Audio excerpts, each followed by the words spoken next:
بسم اللہ الرحمن الرحیم۔ السلام علیکم ورحمۃ اللہ وبرکاتہ۔ آج ہم بات کریں گے رزق کے بارے میں۔ رزق اللہ تعالیٰ کی ایسی نعمت ہے جس کی تقسیم کا اختیار اللہ تعالیٰ نے اپنے پاس رکھا ہے۔ اللہ تعالیٰ کا ارشاد ہے، اللہ تعالیٰ تو خود ہی رازق ہے، مستحکم قوت والا ہے۔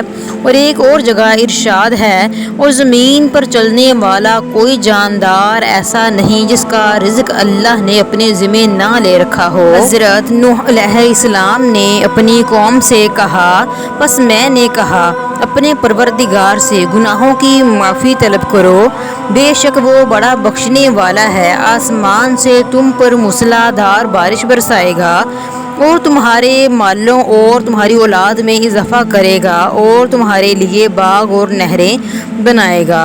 امام حسن بصری رحمۃ اللہ علیہ کے پاس 4 اشخاص آئے، ہر ایک نے اپنی اپنی مشکل بیان کی۔ ایک نے قحط سالی کی، دوسرے نے تنگ دستی کی، تیسرے نے اولاد نہ ہونے کی اور چوتھے نے اپنے باغ کی خشک سالی کی شکایت کی۔ انہوں نے چاروں اشخاص کو اللہ تعالیٰ سے گناہوں کی معافی طلب کرنے کی تلقین کی۔ بس اس سے ثابت ہوا کہ گناہوں کی معافی سے، استغفار سے، توبہ کرنے سے اللہ تعالیٰ رزق میں برکتیں عطا فرما دیتے ہیں، رزق کی تنگی کو دور کر دیتے ہیں۔ اور ایک جگہ اللہ تعالیٰ نے رزق کی دعا کے لیے ارشاد فرمایا، تم کو اللہ تعالیٰ کے سوا بتوں کی پوجا پاٹ کر رہے تھے اور جھوٹی باتیں دل میں گڑ لیتے ہو، سنو، جن کی تم اللہ تعالیٰ کے سوا پوجا پاٹ کر رہے ہو وہ تو تمہاری روزی کے مالک نہیں، بس تمہیں چاہیے کہ تم اللہ تعالیٰ سے ہی روزیاں طلب کرو اور اسی کی عبادت کرو اور اسی کی شکر گزاری کرو اور اس کی طرف تم لوٹائے جاؤ گے۔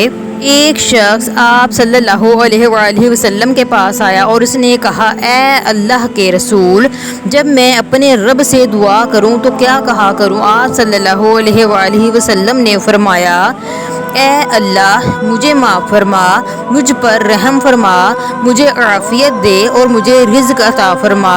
اس کے بعد آپ صلی اللہ علیہ وآلہ وسلم نے انگوٹھے کو نکال کر باقی 4 انگلیوں کو بند کر کے فرمایا، یہ چیز تمہاری دنیا اور آخرت کو جمع کرنے والی ہے۔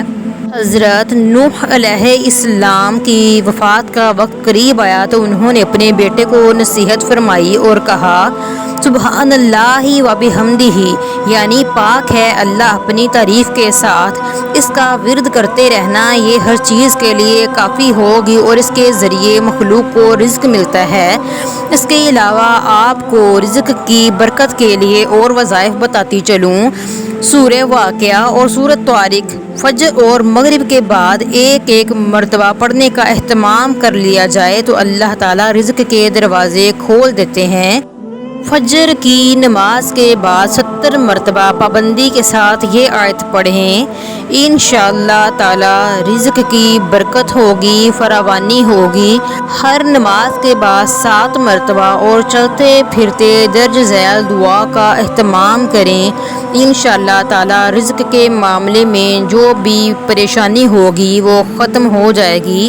جزاک اللہ خیر۔ خوش رہیں، خوشیاں بانٹیں۔ پیارے سامعین، میرے اس چینل کو لائک، شیئر اور سبسکرائب کیجیے تاکہ اس طرح کی مزید اسلامک ویڈیوز آپ تک پہنچتی رہیں۔ جزاک اللہ۔ خوش رہیں، خوشیاں بانٹیں۔